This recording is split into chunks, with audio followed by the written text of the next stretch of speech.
ሁሉም የትምህርት ደረጃዎች ለስኬት የሚያበቁ አዲስ ዕውቀት የመክሰም ክህሎትን ይጠይቃሉ። የወጣቶች የትምህርት ዓለም ስኬት የበለጠ የሚፈተነው በሁለተኛና ከፍተኛ ደረጃ ትምህርት ቤት በተለይም በከፍተኛ ትምህርት ተቋማት ስንሳተፍ ነው። ይሁን እንጂ ወደ ከፍተኛ ትምህርት ተቋማት የምንገባ ወጣቶች ሁሉ ይሳካልናል ማለት አይደለም። የከፍተኛ ትምህርት ዕድልን አግኝተን ከቤተሰቦቻችንና ከመኖሪያ አካባቢያችን ርቀን ወደ ትምህርት ተቋማቱ በምንሄድበት ጊዜ የቤተሰብ ናፍቆትና ከአካባቢው ጋር ቶሎ ያለመላመድ የመሳሰሉ ሁኔታዎች በመጠኑም ቢሆን የመጀመሪያ ችግሮቻችን ናቸው። የመማር ክህሎቶቻችንን የሚፈታተኑ የከፍተኛ ትምህርት ተቋማት ተግዳሮቶችም ብዙ ናቸው። በዚህ ላይ ደግሞ ወጣትነት የራሱ የሆነ አካላዊ፣ አእምሮአዊና ስሜታዊ ለውጦች የሚንጸባረቁበት፣ ስሜቶቻችንን ወደ ተግባር ለመለወጥ ውስጣዊ ግፊታችን የሚያይልበት ወቅት በመሆኑ ጊዜያዊ ስሜቶቻችን የተነሳንለትን ዓላማ በአግባቡ እንዳናሳካ መሰናክል ሊሆንብን ይችላል። በዚህ ወቅት የወደፊት ሕይወታችንና ግባችንን መሠረት በጥንቃቄና በብልህነት ካላስቀመጥነው በስተቀር የነገው ማንነታችን በዛሬው በተንኮታኮተ መሠረታችን እውን የማድረግ ተስፋችን ቅዠት ሆኖ ሊቀርብን ይችላል። ይህን ከሕይወት ዘመናችን በጣም አስደሳች የሆነ የወጣትነት ጊዜያችንን በአግባቡ ልናሳልፈውና የወደፊት የሕይወት አቅጣጫችንን ልናስተካክልበት ይገባል።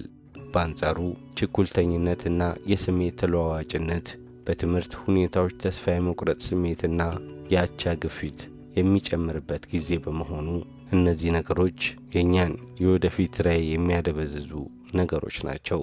በአሁኑ ወቅት በተለያዩ ከተሞች ላይ በሚገኙ ከፍተኛ ሁለተኛ ደረጃ ትምህርት ቤትና የዩኒቨርሲቲ ተማሪዎች ዘንድ በድንገት በሚፈጸም የግብረ ሥጋ ግንኙነት ምክንያት የሚከሰቱ እርግዝናና ተያያዥ ችግሮች እየተስተዋሉና ችግሩም እየበዛ የመጣ በመሆኑ በፈቃደኝነት ላይ የተመሠረተ ቢሆንም ወንዶች ተማሪዎች ሴት ተማሪዎችን በማግባባት ወደ ግንኙነት እንዲመጡ ያደርጋሉ። ቅርርቡም እየጠነከረ ይመጣል። መቀራረቡና አብሮ መሆኑ ወደ ፍቅር ይለወጣል። በኋላም አንዱ የሌላውን ፍላጎት ለመፈጸምና ወዳላሰበው ሕይወት ለመግባት ታዛዥ ይሆናል። ለችግሮች አንደኛው ወገን ብቻ ነው ተጋላጭ የሚሆነው። እናም ሴቶች ችግሮቻቸውን ብቻቸውን እንዲጋፈጡ ይሆናሉ፣ አሊያም ወደ ተለያዩ የወንጀል ድርጊትና ችግር ውስጥ እንዲገቡም ያስገድዳቸዋል።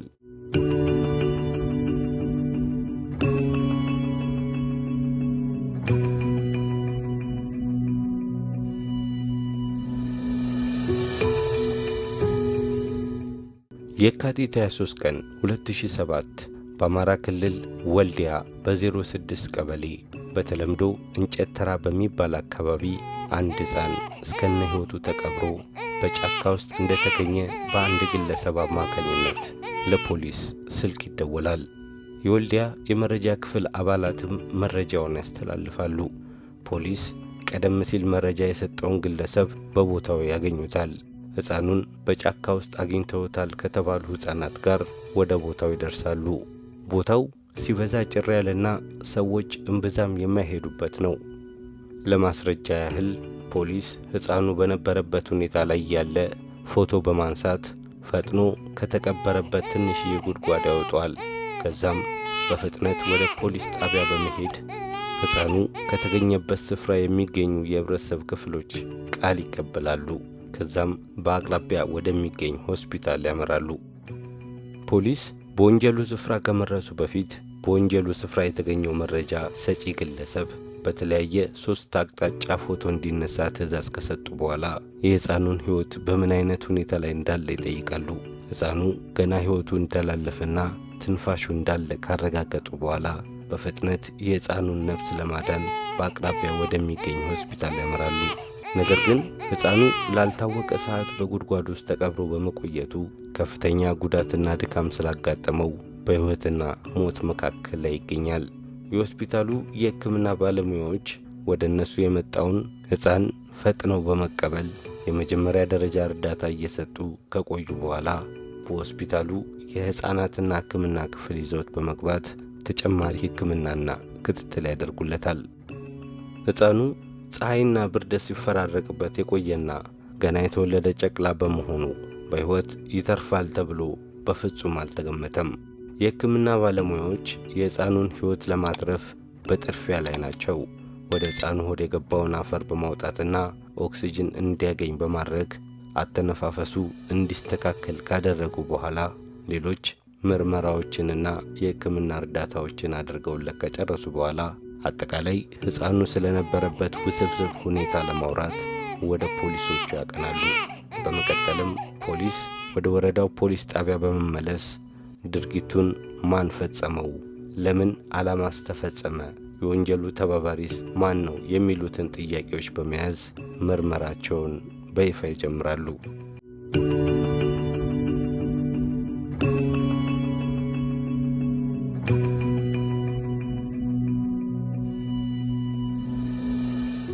የአካባቢው ልጆች ሰርክ እንደሚያደርጉት ጨዋታ ላይ ናቸው።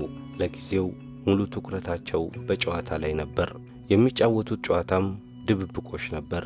አንድ ሕፃን በተደበቀበት ስፍራ ላይ አንድ ድምፅን ይሰማል። ድምፁም የጨቅላ ሕፃን ድምፅ ነበር። ድምፁ በጣም ደካማ ስለነበር ለማረጋገጥ ወደ ዛፎቹ መሃል ተጠግተው ለማየት ይሞክራሉ። በእርግጥም ሕፃን ልጅ በጫካ ውስጥ ፊቱ በቅጠል እንደተሸፈነና ግማሽ አካሉ አፈር ውስጥ እንደተቀበረ ይመለከታሉ። ልጆቹ በዚህ ቅጽበት ጨቅላ ሕፃኑ መሆኑን ካረጋገጡ በኋላ ተሯሩጠው ስለተመለከቱት ነገር ለመናገርና የሌሎች ሰዎች እርዳታን ለመጠየቅ ይሞክራሉ። እንደ አጋጣሚ በአካባቢው ላይ በእርሻ ውስጥ የተሰማራ አንድ ግለሰብን ያገኛሉ። ከዛም በጫካ ውስጥ ስለተመለከቱት ጉዳይ አንድ በአንድ በዝርዝር ይነግሩታል። ግለሰቡም ከልጆቹ ጋር ተከታትሎ ወንጀሉ የተፈጸመበትና ሕፃን ልጁ ወደሚገኝበት ስፍራ ይደርሳል። የሁኔታው ትክክለኝነትን ካረጋገጠ በኋላ ነው ወደ ፖሊስ የደወለው። ፖሊስም ከዚህ በኋላ የምርመራ ሂደቱን ሲጀምር ፍንጭ ሰጪ ማስረጃ ለማግኘት ከፍተኛ ጥረት ማድረግ ጀመረ።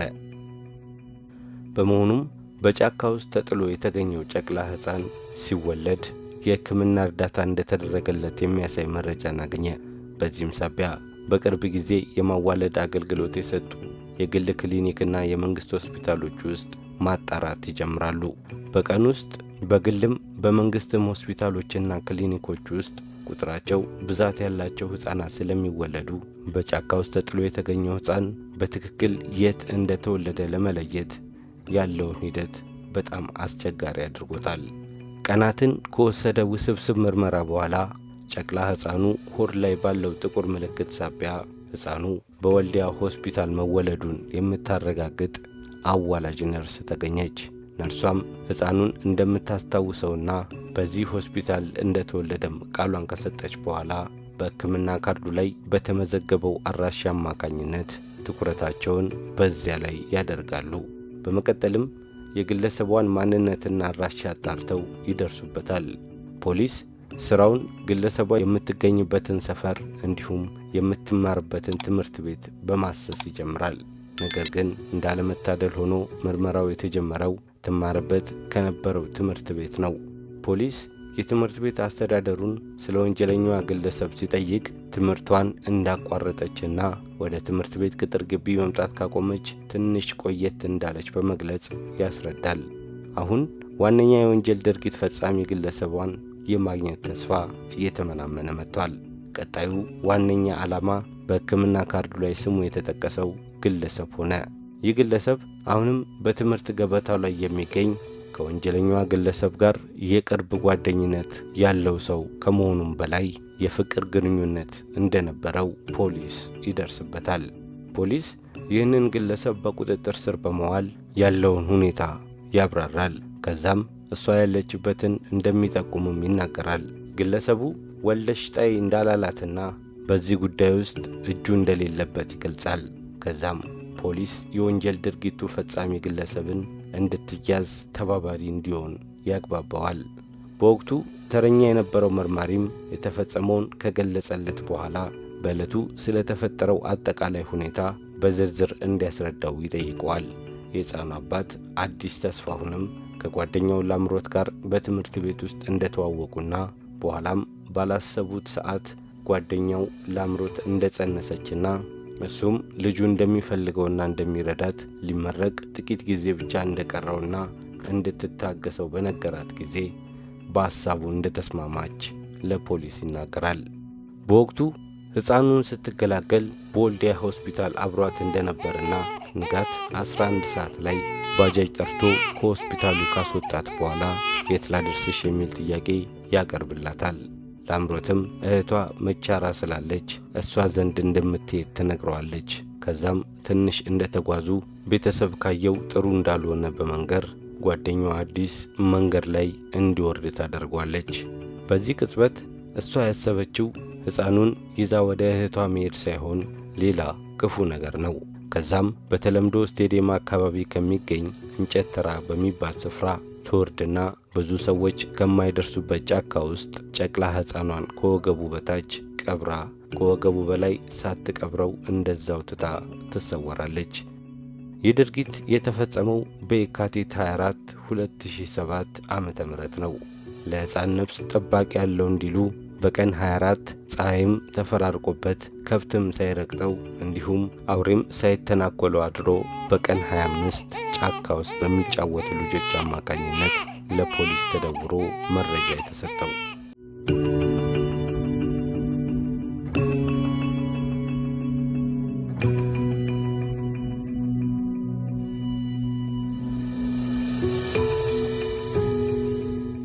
በመቀጠልም የሕፃኑ እናት ላምሮት የግድ ቀርባ ስለ ወንጀሉ ድርጊት ቃሏን መስጠት ይኖርባታል። እሷን ሊያገኙ የሚችሉበት መንገድ ደግሞ አንድ ብቻ ነው። እሱም የሕፃኑ አባት አዲስ። በመቀጠል የሕፃኑ አባት አዲስ ከፖሊስ ጋር በተነጋገረው መሠረት ጓደኛው ላምሮትን አንድ ቦታ ላይ ይቀጥራታል። ስፍራው ከከተማ ትንሽ ወጣ ብሎ የሚገኝ ማራኪ መናፈሻ ነው።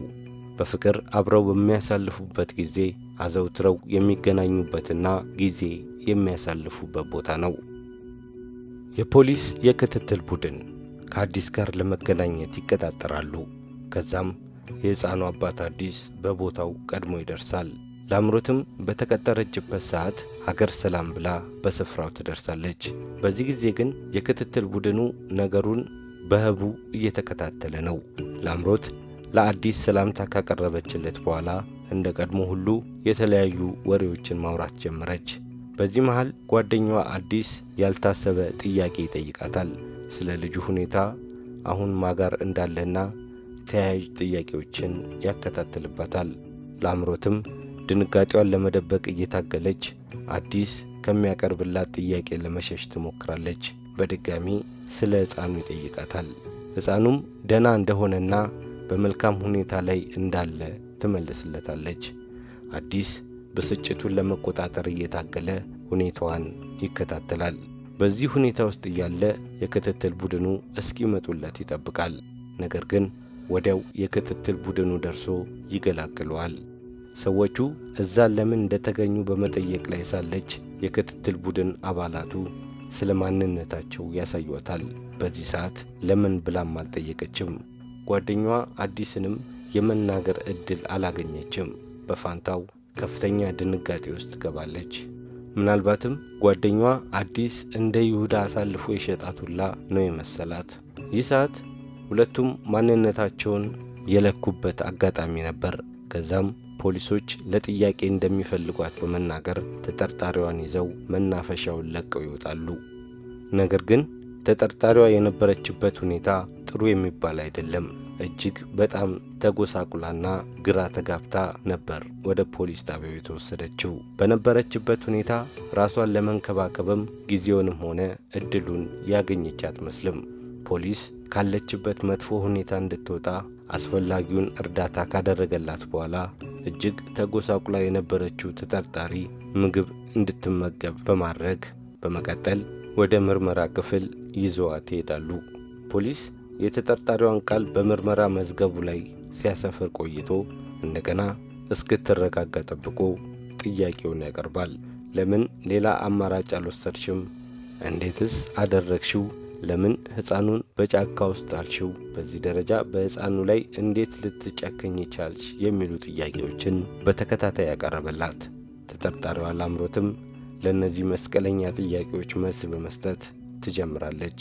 ለቤተሰቦቼ እንዳልሰጣቸው ከዚህ በፊት 2 ልጆችን ወልጄ ለቤተሰብ ስለሰጠው 3ኛ ልጅ በወስድላቸው ስለማይቀበሉኝ ብላ ትመልሳለች።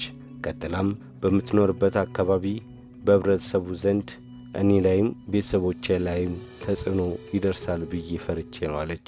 ፖሊስ ቀጠል ላደረገና ሕፃን ልጁን በሕይወት ከተቀበረበት ከማውጣታቸው በፊት ተጠርጣሪዋ መቼ ልጁን ጫካ ውስጥ እንደቀበረችውና እንደ እናት የሕፃኑን ሁኔታ ለማየት እንደመጣች ይጠይቃታል። ተጠርጣሪዋም የመውለጃ ቀኗን በትክክል ባለማወቋ ለምንም ነገር ዝግጁ ባልሆነችበት ከቤት እንደወጣች እንደወለደችና በዛም ምክንያት ድርጊቱን በድንጋጤ የፈጸመችው ከ2 ቀናት በፊት እንደሆነ ትገልጻለች። ወደ ኋላ መለስ ብላም ያን ዕለት ምሽት ጓደኛዋ ለትምህርት ወደ ሌላ ከተማ ለመሄድ እየተዘጋጀ ነበር። ከመሄዱ በፊት ስለ ልጇና ስለ አብሮነታቸው ለመነጋገር ይቀጣጠራሉ። በተቀጣጠሩበት ስፍራም ከተገናኙ በኋላ ወደ አንድ ሆቴል ክፍል ተያይዘው ይገባሉ። በዚህ ወቅት ከፍተኛ የድካም ስሜት እየተሰማትና ሁሉ ነገር እየከበዳት መምጣቱን ወደ ክፍላቸው እንደገቡ ትናገራለች። ከዛም በብስጭት መነጋገር ይጀምራሉ። በኋላም እንዴትና በምን ሁኔታ ችግሯን እንደምትወጣው ትጠይቀዋለች። ጓደኛው አዲስም አሁን ባለበት ሁኔታ በሚችለው መንገድ ሁሉ ከጎኗ እንደሚሆንና ጊዜ እንድትሰጠው ብቻ በመናገር ሊያረጋጋት ይሞክራል። ነገር ግን በድንገት ከፍተኛ ህመም ይጀምራታል። እንደ ቀልድ የጀመራት ህመምና ውጋት እየጨመረ ሲመጣ ሆስፒታል እንዲወስዳት ትነግረዋለች። አዲስም በፍጥነት በመውጣት ባጃጅ ጠርቶ በአካባቢው በቅርብ ወደሚገኝ ሆስፒታል ይወስዳታል።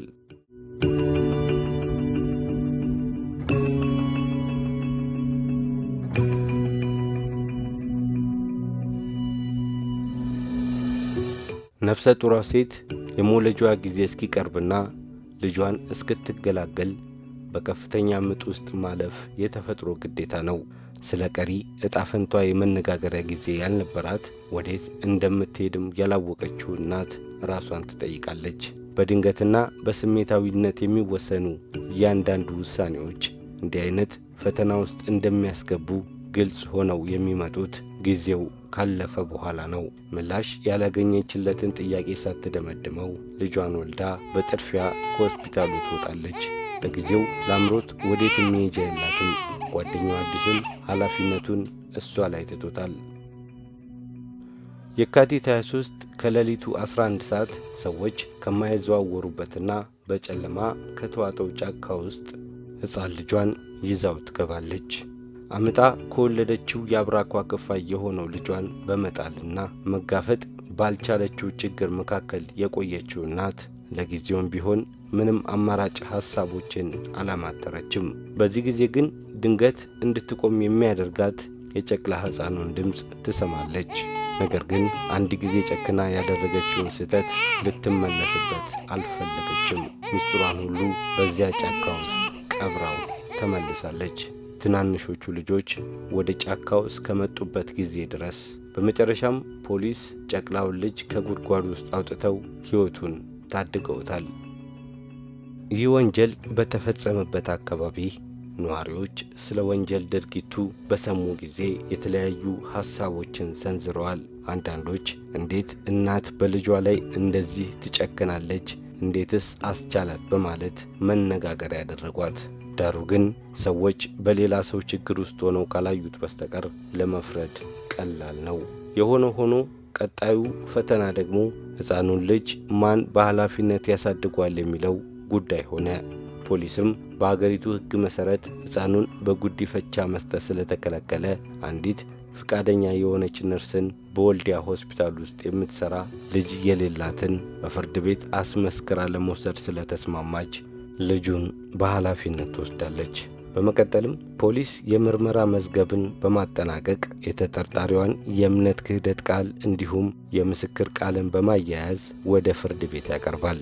ፍርድ ቤትም አጠቃላይ ማስረጃዎችን በመመርመርና የተጠርጣሪዋን የእምነት ክህደት ቃል በመቀበል ጥፋተኛ ነሽ ብሎ ይወስንባታል። ከዛም በተጠርጣሪዋ ላይ 8 ዓመታትን በጽኑ እስራት ይፈርድባታል። የወንጀል ድርጊት ሕልምን፣ ተስፋን፣ ዕድሜን ይበላል። ካለፈ በኋላም ከንቱ ጸጸት ውስጥ ይከታል። የላምሮት ሁኔታም ልክ እንደዚሁ ነው።